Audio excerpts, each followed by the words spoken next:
So welcome to all of you here this afternoon in the public library and those joining us via live stream to the Iowa City Foreign Relations Council's program featuring Dr. Jeffrey Ding, speaking on the topic of technology and the rise of great powers, okay? I am Dimi Doreska. I am a clinical associate professor teaching entrepreneurship and international business at the University of Iowa. And I'm also an ICFRC board member and your host for today's program. As a reminder, we plan for this program to go until 1 p.m., so you can go back to your desk and continue working. Today is our first program in our spring 2025 lineup, okay? And we are deeply grateful for the long-standing support from our community. Your help has allowed our organization to grow for 41 years, hosting speaker programs with experts joining us in person, online, from across the world. As a small nonprofit, we exist because of the generosity of individuals like you. So please consider donating by cash or check with the QR code on our table, in the hallway, or online. ICFRC would like to give a heartfelt thank you to today's sponsors and partners, including the UI Center for Asian and Pacific Studies, the UI Political Science Department, as well as the Iowa City Public Library for providing us the food today, the pizza that we're having today. And thank you for your support. Our next program will be Wednesday, 19 February at 5:30 p.m. at the UI Old Capitol Senate Chambers with speakers from a Global Thai Iowa delegation from Europe. And this program will focus on a range of perspectives about foreign policy issues. I'm sure you're all looking forward to this program. And of concern to Europe, to the United States in 2025.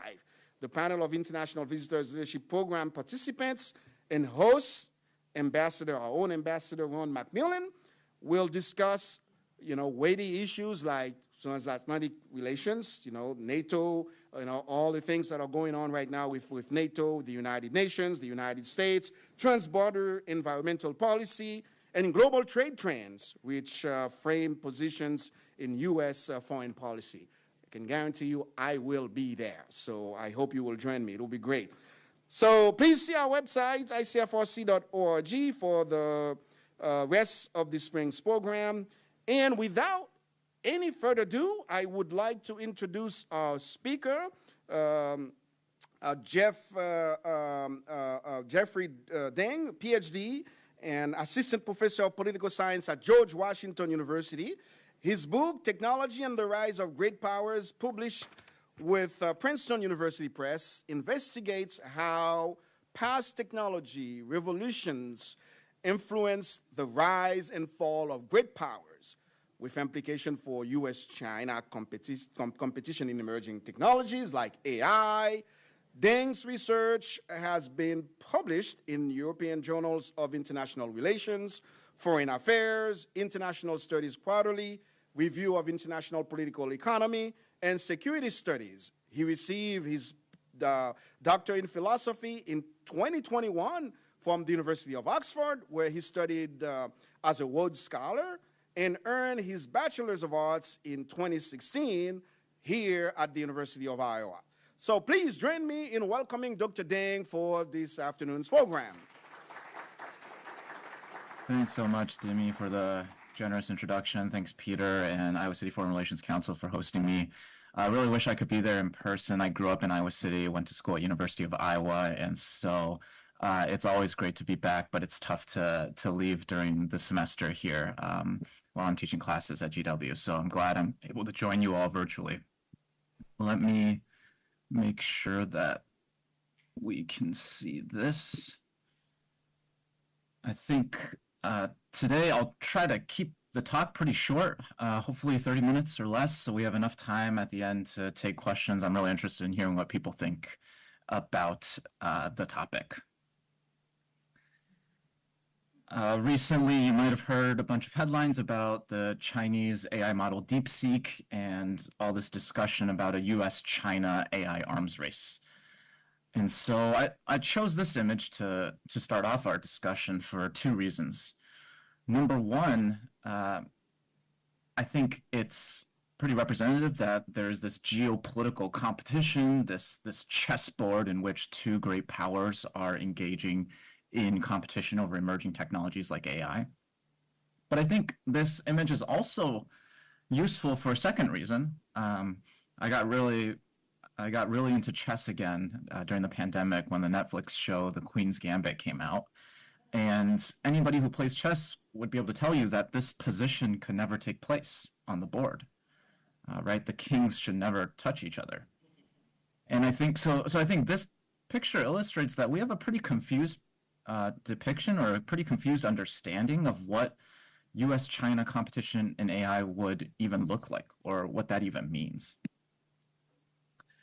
Maybe one starting point is this speech that Chinese leader Xi Jinping made to the BRICS summit. So this is a gathering of Brazil, Russia, India, China, and South Africa, these emerging economies that are making up a larger proportion of global GDP and population. And he goes to the summit. The summit is structured on the theme of sustainable development in the fourth industrial revolution. And he goes there and gives a speech in which he calls back to past industrial revolutions, 3 past industrial revolutions that have fundamentally changed the development trajectory of human history. What happens in the Chinese system is leaders make speeches, and then months later, commentators and analysts try to decipher those speeches and interpret them. So here's a Chinese Communist Party publication, the 学习时报, Study Times. They go back and read through that speech and try to analyze it. And they add a really important point, which is that they make this connection between these past technological revolutions and which country seizes productivity leadership, right? So Britain becomes the #1 advanced economy in terms of productivity, and then the US seizes that mantle. So that's really important for the field that I am based in, which is international relations. One of the classic texts here is historian Paul Kennedy's book, The Rise and Fall of the Great Powers. And he outlines this regular pattern by which great powers rise and fall. And that process involves first differentials in technological change, these disruptive technological breakthroughs that occur in these technological revolutions. That leads to shifts in growth rates and shifts in the global economic balance of power. And then we see that gradually shape the geopolitical and military balance of power. So today, for the purposes of this talk and the scope of my book, I'm focusing on that first step in the chain. How do these technological revolutions affect which country is able to become the global economic power? And by that, I mean able to sustain productivity growth at higher rates than its rivals. The standard account here is what I call leading sector theory. It might sound pretty familiar to you because it's what is often covered in the news and in existing analysis. We focus on which country is able to monopolize key new advances in fast-growing industries.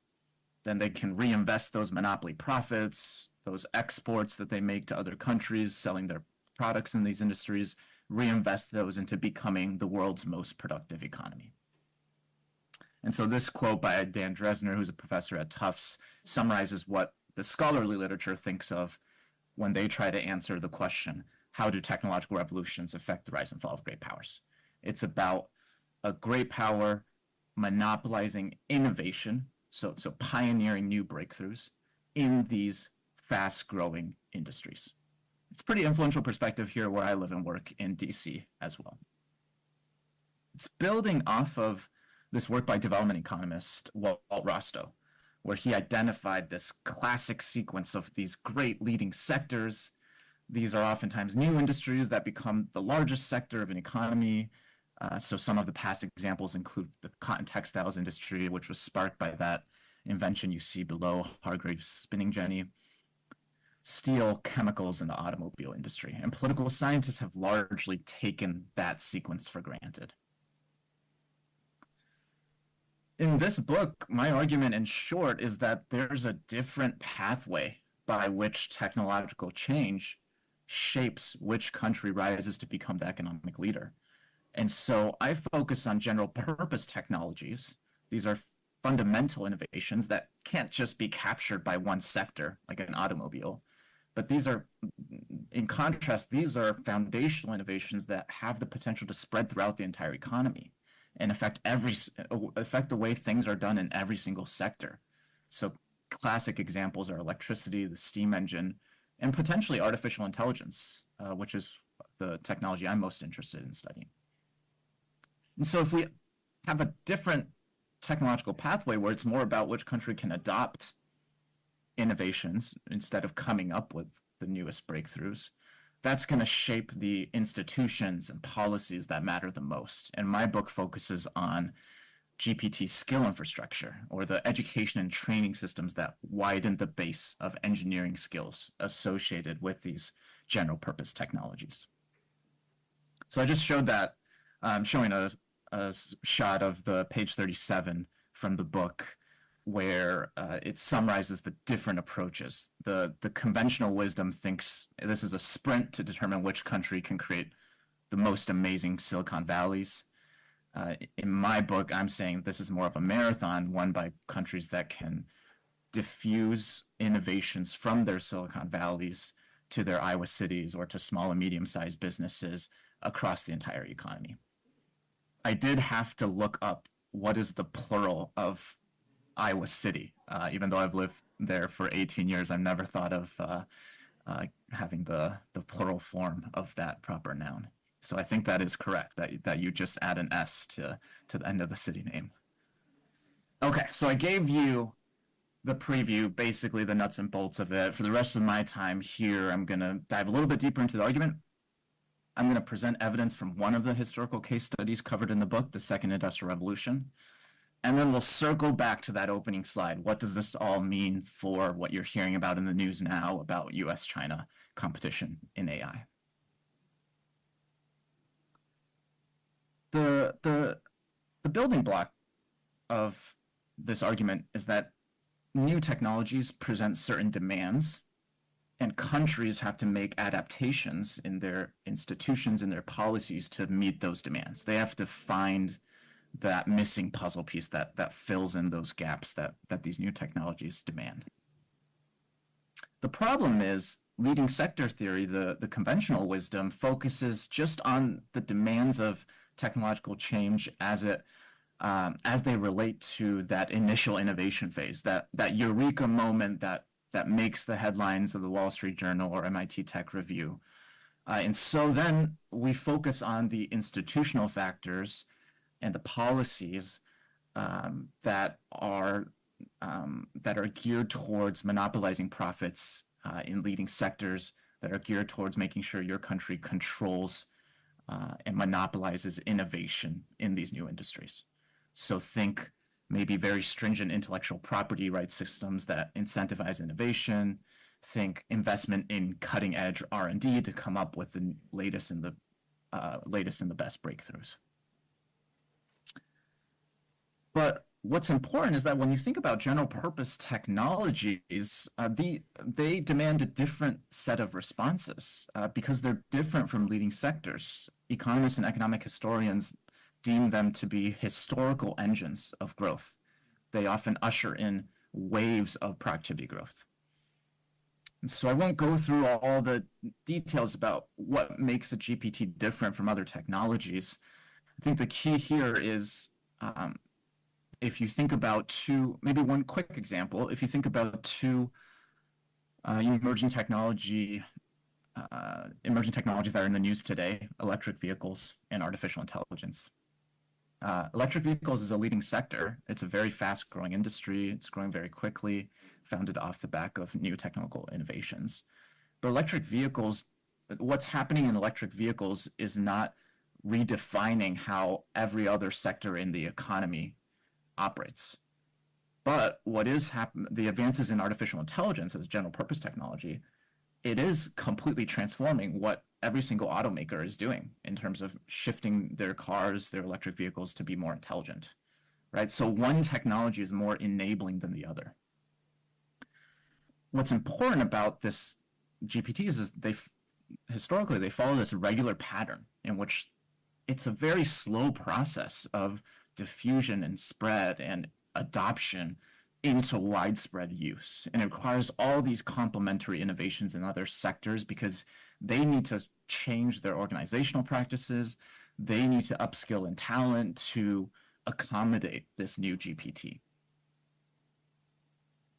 And so here it's not about which country comes out with a new GPT. Every country is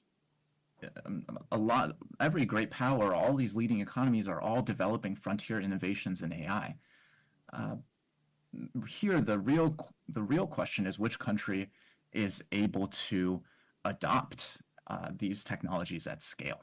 And of course, being a pioneer, having strong innovation capacity in AI is going to help that country. It might correlate with higher rates of adoption, but it's certainly not determinative, and that's affected by a bunch of other factors. And so there's this counterintuitive point that when we're talking about competition among advanced economies over general purpose technologies, it might be more about imitation and diffusion than innovation. Okay, second part of my argument. Now that we know how GPTs make their mark on the economy, what institutional adjustments do countries have to make? I focus on the institutions that train and educate talent, right? Like the University of Iowa. And so my focus here is on institutions that widen the pool of engineering talent linked to new GPTs. It's about average engineers, not about the best and the brightest experts. And so this GPT skill infrastructure is able to unlock two things that are oftentimes thorny for GPTs to spread. First is something that's common to all technologies. The technology races ahead and the skills have to try to catch up, right? So there's a certain amount of human capital upgrading that has to take place. I think the second factor is the most important. Unlike for other emerging technologies that are contained in a single sector, maybe in pharmaceuticals or in automobiles, for a GPT to make its mark, the GPT sector has to coordinate with all these other application sectors. Think about AI today. If you're in the education and tutoring industry and you're trying to come up with, you're trying to use AI to improve your industry, you need to know what is happening with large language models. You need to know, are there a series of benchmarks I can use to determine which one is more fit for purpose for my applications? At the same time, the construction industry is also trying to develop computer vision applications to improve productivity in that sector. But they also need to know what's happening in the AI sector. And there has to be a lot of coordination and information flows between sectors for a GPT to thrive.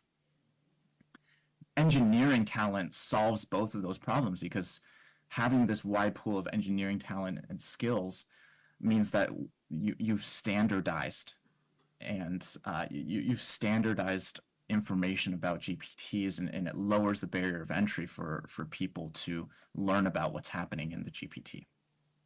And so that's why oftentimes after a GPT emerges, we see a completely new engineering discipline.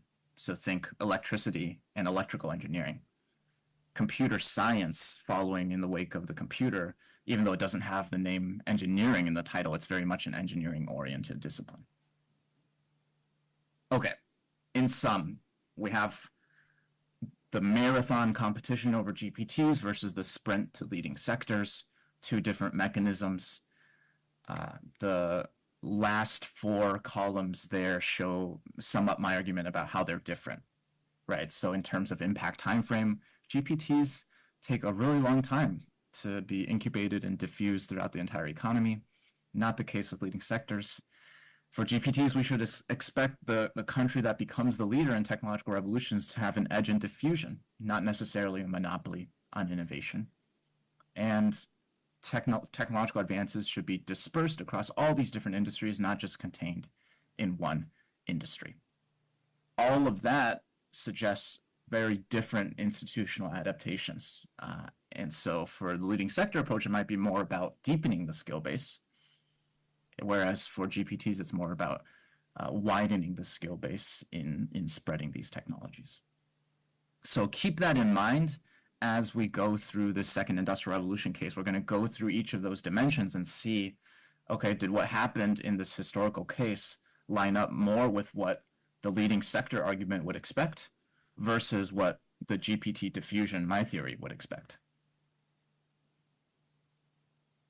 A few background notes on second industrial revolution. So here we have a technological revolution. All these new innovations come about. Some scholars deem it to be one of the densest periods of scientific advance. This is 1870 to 1914. Okay, so we have a technological revolution. And then by the end of that period, before 1914, before World War I, we have a shift in the global economic balance of power, the relative decline of the United Kingdom and the rise of Germany and the US. I just want to say, like, every time you hear the phrase AI is the new electricity, people are calling back to this period. So instead of just gesturing toward it, we should take this comparison seriously and try to see what we can learn from this historical case. One of the most important things to flag here is that the US, not Germany, becomes the clear economic leader, especially if we're looking at these productivity figures that are really important for deciding the rise and fall of great powers. Because remember, that's key to sustained economic growth in the long run. And so that blue line is the US. We see the US clearly overtaking the United Kingdom on that metric. Germany never surpasses the UK. Okay, now we go through each of those dimensions, and essentially we're trying to answer the question, how did the US take advantage of the second industrial revolution to become the leading economic power? Leading sector theory would expect very quick impact from these new industries emerging, and that's what's, they should almost make a near instantaneous impact on US economic strength. GPT diffusion theory would suggest actually it will take decades for these technologies to be adopted and embedded in a wide range of productive processes throughout the entire economy.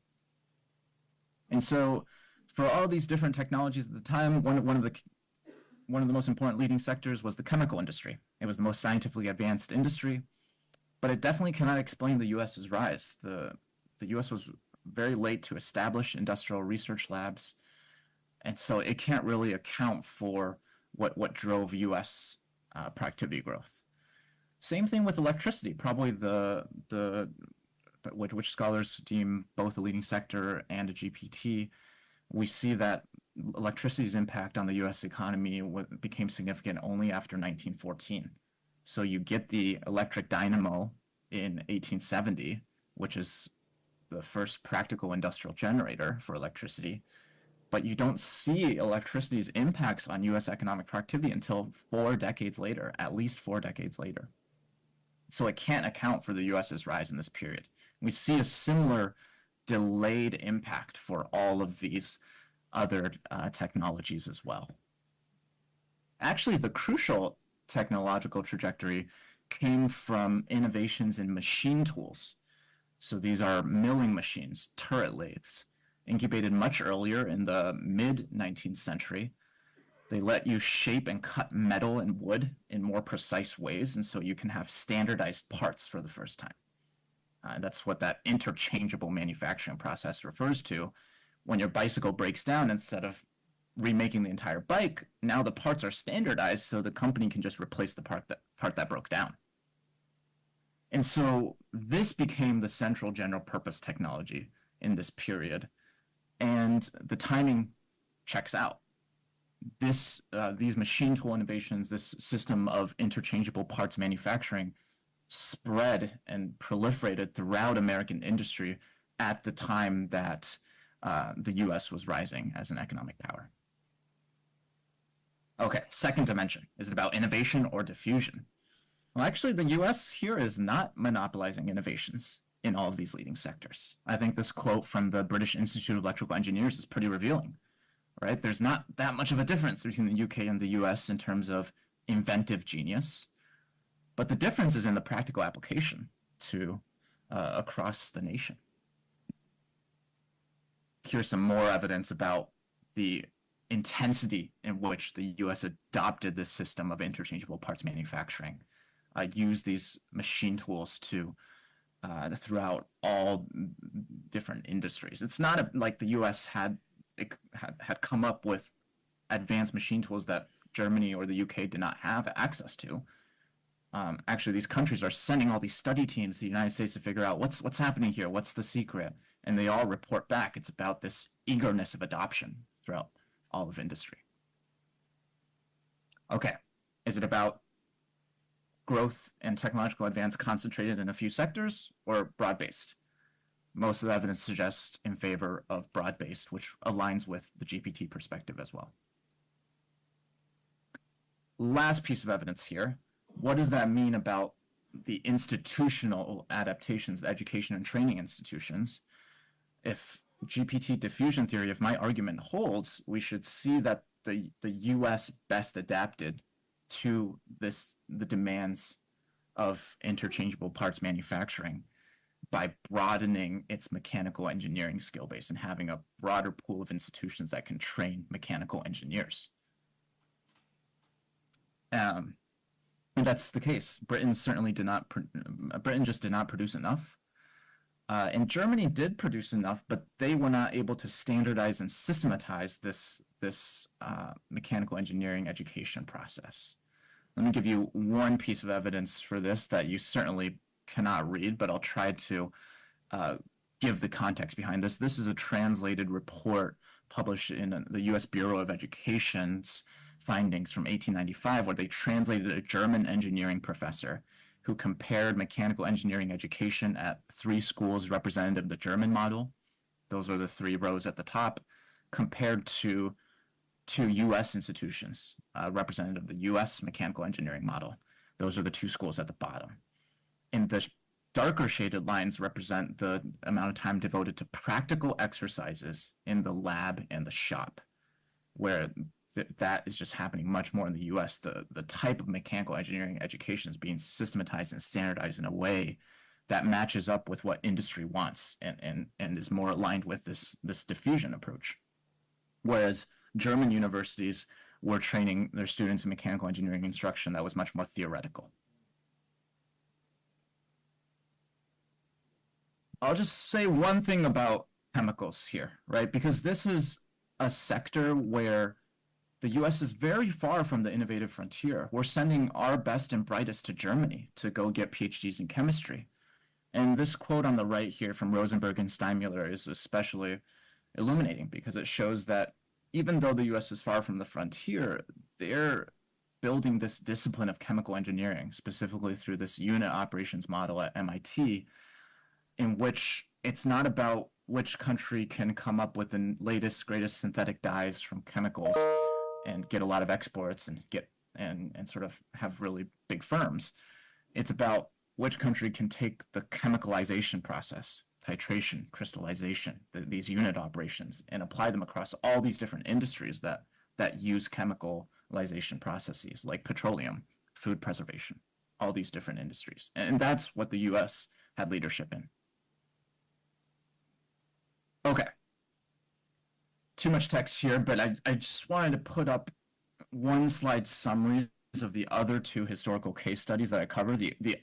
Notice that in that first quote from Chinese leader Xi Jinping, he mentioned those 3 industrial revolutions. Scholars have also identified these 3 industrial revolutions. And so I go through each of them, basically following that same process, right? We go through those different dimensions and see whether it supports the GPT or the leading sector account. It's interesting about the 3rd industrial revolution case. This is US-Japan competition in high-tech sectors. What's really interesting here is everyone thinks Japan is going to become the #1 economic power, but it doesn't. There's no economic power transition that occurs. And this is my favorite quote from the entire book. People who were trying to predict what was going to happen with Japan, they pointed to, look, Japan is dominating in all these leading sectors. And they made that exact comparison to what leading sector theory thought happened in the 2nd Industrial Revolution case, right? So, Germany's dominating in these really scientifically advanced industries that are monopolizing innovation. Japan's doing the same in all these consumer electronics industries. They should become #1. But they didn't. And the reason they didn't, as I argue in this chapter, is they did not outcompete the US in the diffusion of general purpose technologies. Specifically, the main GPT of the time was the computer. Okay, threw a lot of theory at you, threw a lot of history at you. Let's go back to what we started this presentation on. What does this mean for US-China competition in AI? And I'm just going to go through all those dimensions again. I think a lot of the existing scholarship and policymaking circles very much have adopted the leading sector model, and sort of they've taken the wrong lessons from these past industrial revolutions. Note how their time frame is China's going to surpass the US on AI within the decade. It's going to happen this decade. Some people say in the next 2-3 years. GPT diffusion theory suggests, hey, these things take decades to spread throughout the entire economy. If this new era of deep learning started in the early 2010s, we shouldn't see the substantial impacts on economic productivity before 2030. Okay, is it about innovation or diffusion? A lot of analysis about China's growing AI prowess, including all the hype about the DeepSeek model that was released last week, is geared towards who's coming up with the latest and the greatest breakthroughs, who's investing more in cutting-edge R&D, who has the top startups, who has the most valuable frontier firms.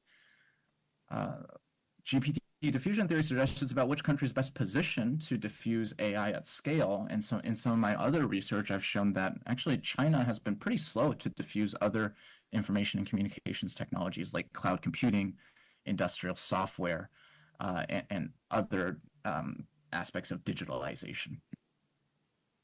That's another article I published on the topic if folks want to dig more into what I call China's diffusion deficit.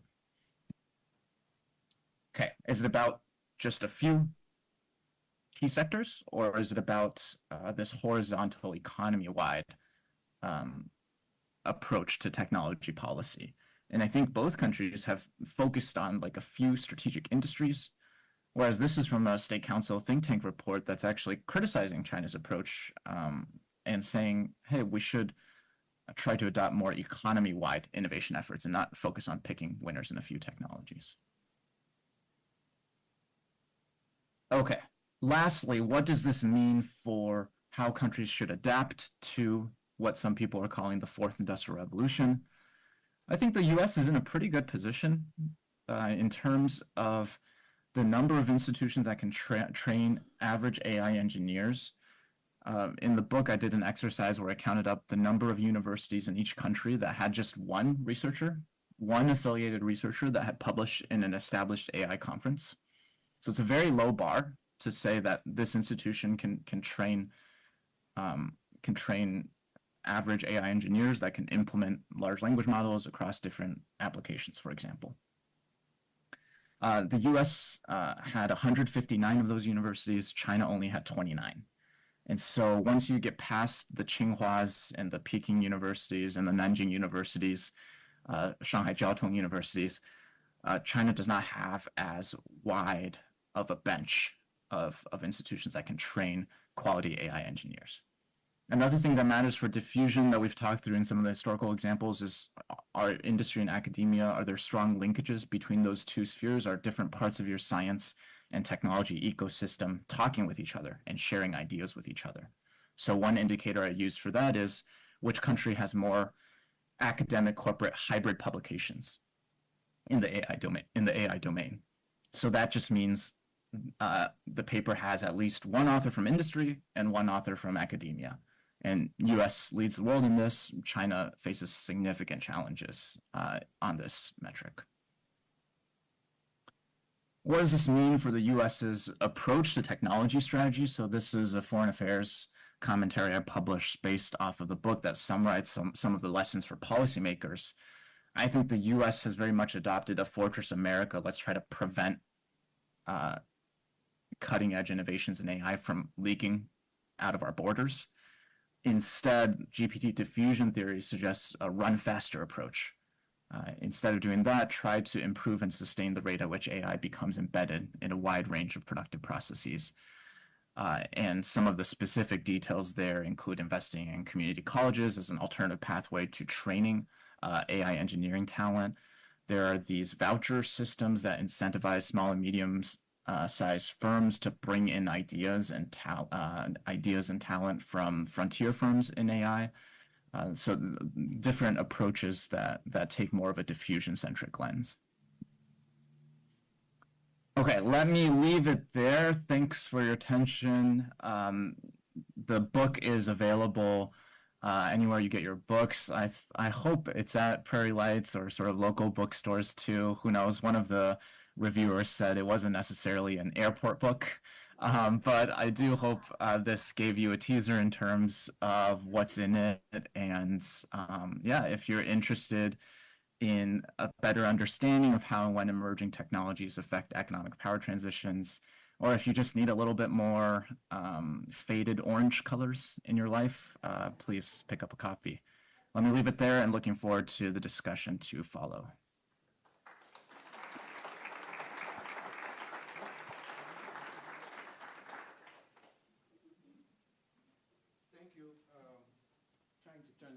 Peter.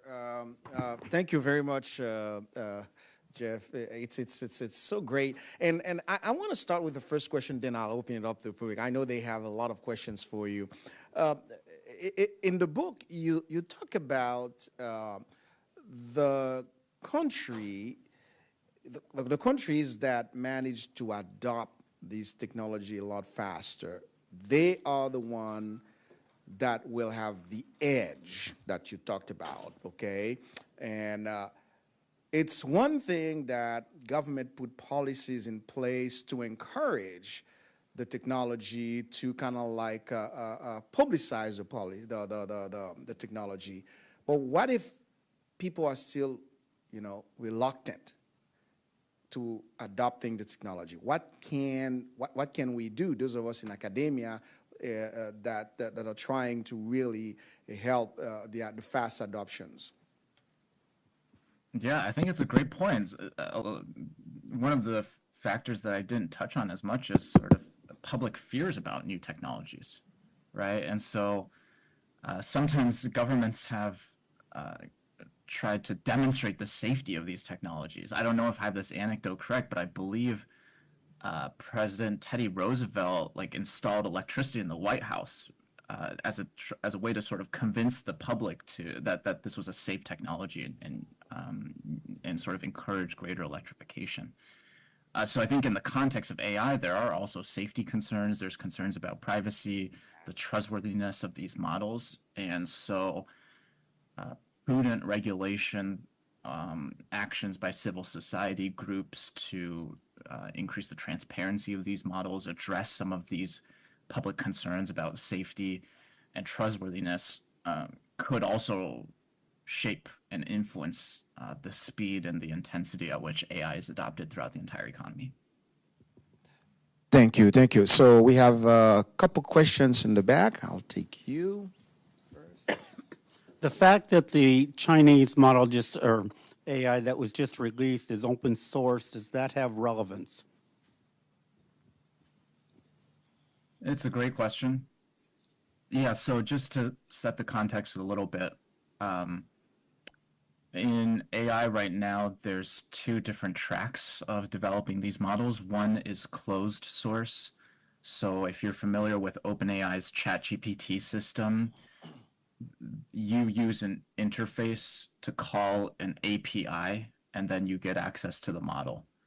In an open source development trajectory, they have made all the code, the model weights of these different AI systems publicly available. And so any developer can use those and try to build their own systems on top of them. I think generally, in my opinion, sort of a healthy open source AI ecosystem will facilitate greater diffusion. But I think there's a lot of uncertainty there, right? I think in some application sectors, I think the key variable here is how much do you need to fine tune and tweak the general model, the general foundation model of AI for your particular application. So you can imagine in some sectors, in some applications, you can just keep calling ChatGPT, right? And you can just incorporate an API system, and you just use the closed source, and that allows for adoption. But maybe in some industries, you want to fine-tune that foundation model a little bit more. So you might favor an open source solution where you might have a team of your own developers. You want to train it on like a specialized data set that only covers like the specific legal cases that your firm wants to use AI to help solve and analyze. And that's going to improve the model. And there, the open source trajectory might be more conducive for adoption. So there's still a lot of uncertainty about what is the distribution of application sectors in AI that would better use an API system versus building their own models on top of open source systems. But it's going to be a critical factor going forward. And another factor is there's different costs associated too, right? Open source models are usually smaller and require less, they're less costly to use, whereas you might pay more to use a closed source model like OpenAI's ChatGPT. And so a lot of things up in the air, but I think you've highlighted a really crucial variable about the health of an open source software ecosystem. Yes, we'll take you. Thank you for your talk, Dr. Ding. Very informative.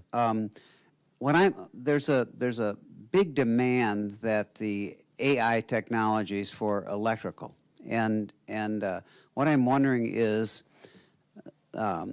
alternative electrical, such as nuclear, the various ones, solar, wind, and that kind of thing. Wouldn't it also start some new trends for innovation and dispersion among those different types of energy producers? Yeah, great point. Correct me if I'm wrong. You are not talking about like the demand, AI's demand for energy, like to train these models. You're talking about the use of AI to come up with new innovations across different renewable energies or alternative energies.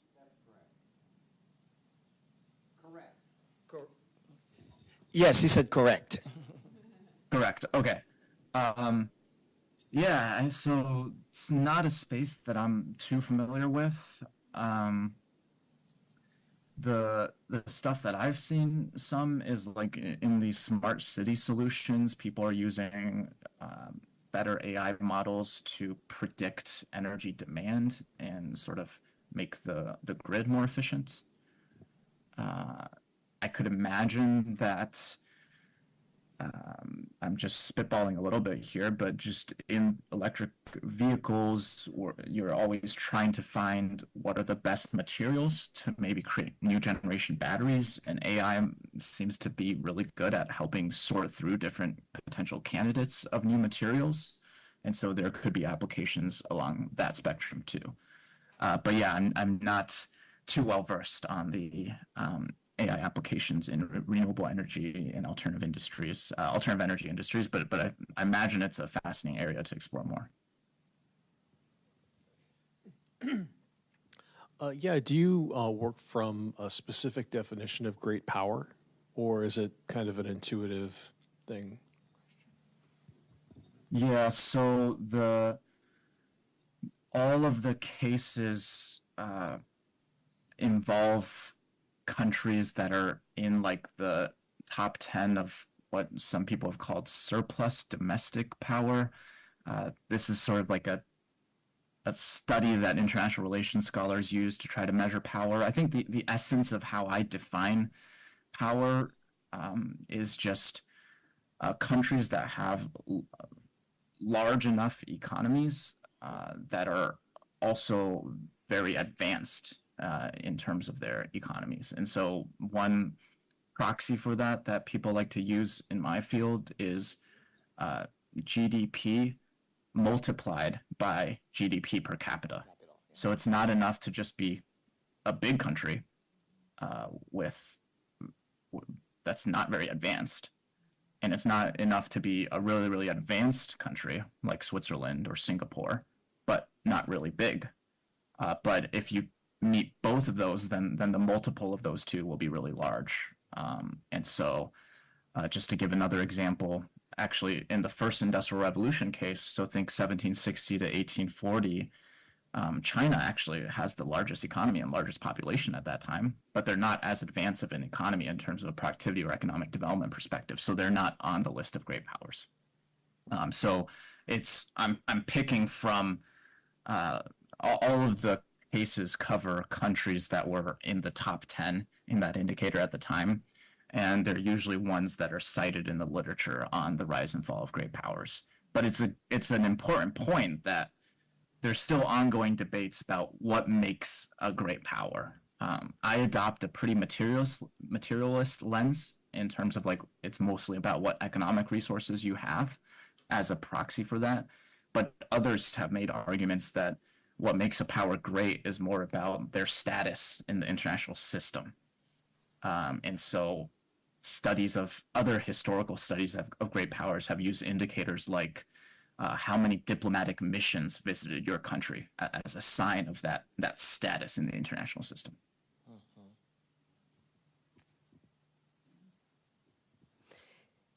Hey, Jeffrey, Karen Walksmith here. Really happy to hear your lecture today. I was hearing you talk about the relationship between industry and universities and how people in universities become leaders in the field, how they train others. And so I know that you spent time in China at a university, and now you've also spent time in the UK at a university. And China has been pretty closed in past years for us to know what's going on in the universities and for visitors. So can you say a little bit about that relationship? Yeah, really great question, Karen. Good to see you again.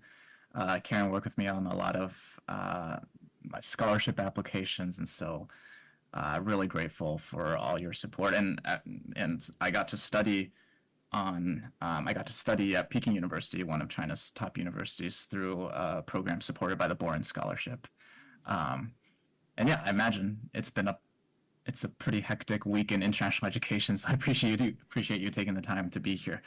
So I would say, from my perspective, I've spent most of my time at Peking University, which is, I think, in that category of institutions that is training elite AI scientists, right? So that the DeepSeek team of like 150 researchers, the Chinese model that came out last week that everyone's talking about, a large proportion, overwhelming proportion of their team is coming from Tsinghua, Peking University, sort of the top two universities, both based in Beijing.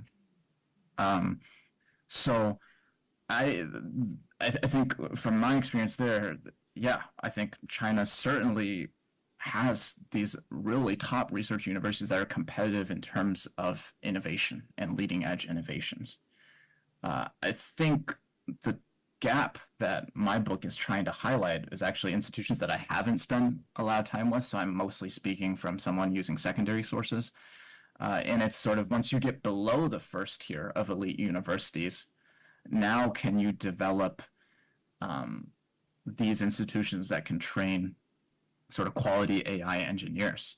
And I think that's where the U.S. has an advantage in sort of like our regional universities, like the University of Wisconsin system is training a lot of AI engineers and software engineers, the University of Texas system.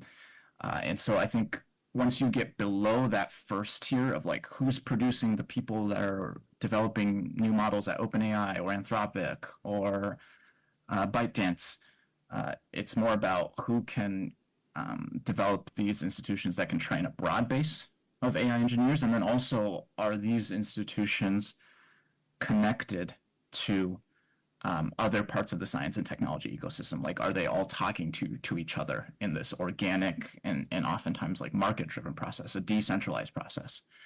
So I think the point I'll land on here is that the more that China tries to take a more centralized approach to managing its universities, which I think is happening more and more, even at the elite institutions like Peking and Tsinghua that are usually protected, the less conducive that is to spreading general purpose technologies like AI. We'll take one question in the front and then two in the back. Thank you so much for coming and speaking to us today.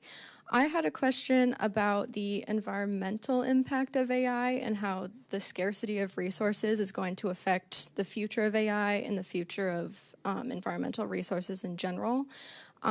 Because AI uses a lot of environmental and economic resources to create it, do you think that countries will be focusing on securing those resources as they become more and more scarce in our world and economy?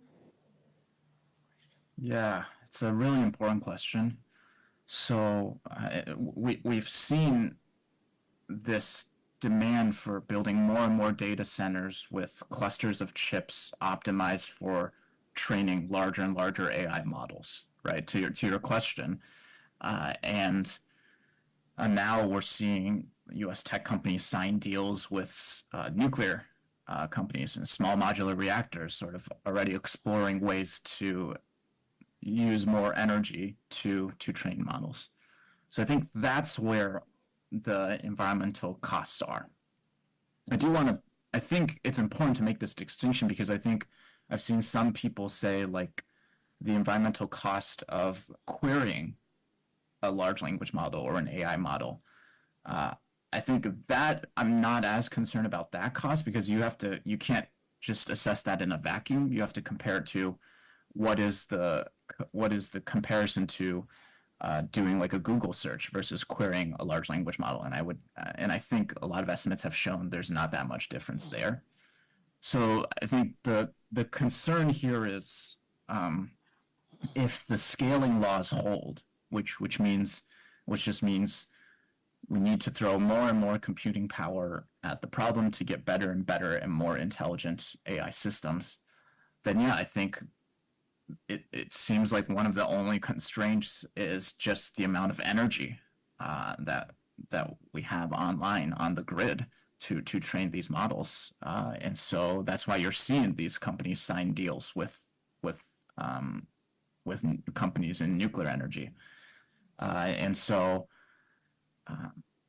yeah. But I think what I'll say there too is, one thing that's interesting about DeepSeek and some of the models that Chinese companies are building is they're not necessarily going along that scaling law track. And there might be a way to train models that have good enough performance without needing to keep building bigger and bigger models and throwing more and more computing power at the problem. So I think that's going to be the crux of the issue there. Very good. So we'll take the last two questions, and I think you have, and then we'll take you.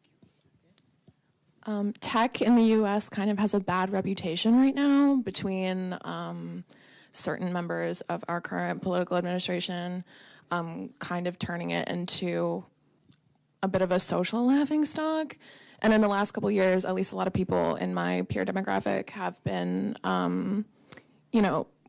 dismantling this like myth around blockchains, NFTs as like an economic progress model, because the cost is sort of astronomical compared to the product, the result of its use. So I'm wondering if you think in any way, shape, or form if AI is kind of just a bubble waiting to burst, even though it is really widely adopted at this moment, or they're trying to go for wide diffusion, or if this is the Industrial Revolution where like cultural backlash finally outweighs it, especially also with like climate concerns that are really, really damning right now. Yeah, I think it's important to, and this is a really important question because I didn't have time to give the caveat, which is I am not a technological prognosticator. I think it's very difficult to make predictions about these technologies. If I were giving this talk 2 years ago, we would be talking more about another subdomain of AI, which is computer vision or facial recognition. If I were giving this talk 20 years ago, we would be talking about nanotechnology, because that's what the Clinton administration went all in on. And if you go back for the book, I went back and found all these quotes of like Clinton administration people saying, this is technology that will cure the blind and let the lame walk. And now no one is talking about nanotechnology. So it could very well be the case that this is a bubble. I think for me, the most important thing is can we come up with some indicators that would show AI is a good candidate to be a general purpose technology? And so one indicator of that is looking at patent data. And so you mentioned blockchain, right, or NFTs. So some people have compared, okay, let's look at a sample of blockchain patents and then a sample of machine learning patents. So patents in sort of like the cutting edge AI category. Let's look at all the different patents that cite those blockchain patents and all the different patents that cite those machine learning patents. What's interesting about AI and why it has the better case to be a general purpose technology is the patents that cited the machine learning patents came from a much greater diversity of technology classes. You can code different patents based off of what technology class they're in, what industry they're in, compared to the patents that cited the blockchain patents. And so that's showing you that there might be a more generality of usefulness from one technology sector than the other. So I can feel pretty confident in saying that AI has a really good case to be that next general purpose technology. And historically, we've seen that GPTs do eventually land with a pretty big impact. But again, with the caveat that I'm not necessarily in the business of making predictions. Very good. Last question. This one will probably be kind of quick, but listening to your talk, it just seems to me, sort of from a bird's eye view, that the idea of diffusion, by the way at least that you were discussing it in your talk and perhaps in the book as well, isn't really compatible with the type of government that China has. Like, China's not looking to do that necessarily. So it almost seems a little bit like apples and oranges to a certain extent, right? Comparing that specific aspect between United States and China, because that's not really what they want. And I think you just, to my mind anyway, you kind of confirmed it with your comment about the universities in China, two of the leading universities in the world, but yet their intellectual freedom, if I could say it that way, has been or is being sort of restricted. And that would, well, present perhaps government aside, but that hopefully would never happen in the United States by definition. And that's why some of the leading institutions in the world are here in this country for that very reason. So did I understand that correctly? Would that be a correct sort of question, I suppose? Yeah, so I would start by being very clear on this point. I think the Chinese government wants AI to diffuse across the entire country. I think if you want economic productivity growth, which most countries want, China especially wants economic productivity growth because their regime, the legitimacy of their regime comes not from elections or universal suffrage or a democratic system, but the legitimacy of their regime comes from performance. Can I sustain economic growth? Do you see what's happening? Do you see your life getting better, your economic livelihood getting better? And so the Chinese government very much wants the diffusion of AI across the entire economy. But to your point, the regime type or the level of centralization, all these different things are going to make it harder for their system to have these fast-acting organic diffusion processes. And so I've done other research on the Soviet Union. The Soviet Union was able to marshal resources in a top-down coordinated way to come up with really great innovations like Sputnik. They were less able to encourage those innovations to diffuse throughout the entire economy. It's hard for a planned economy to do that. And so I think the more that China moves back towards that planned economy model, the less successful they'll be at diffusing AI across the entire economy. Well, thank you so much, Jeffrey, for these excellent discussions. Let's give it up for Jeffrey, please.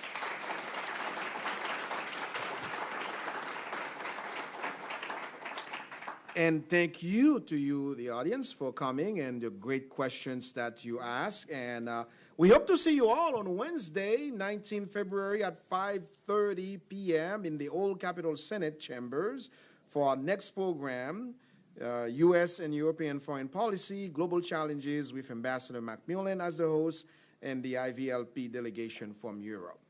Thank you all for attending today's program, and have a great end of your day.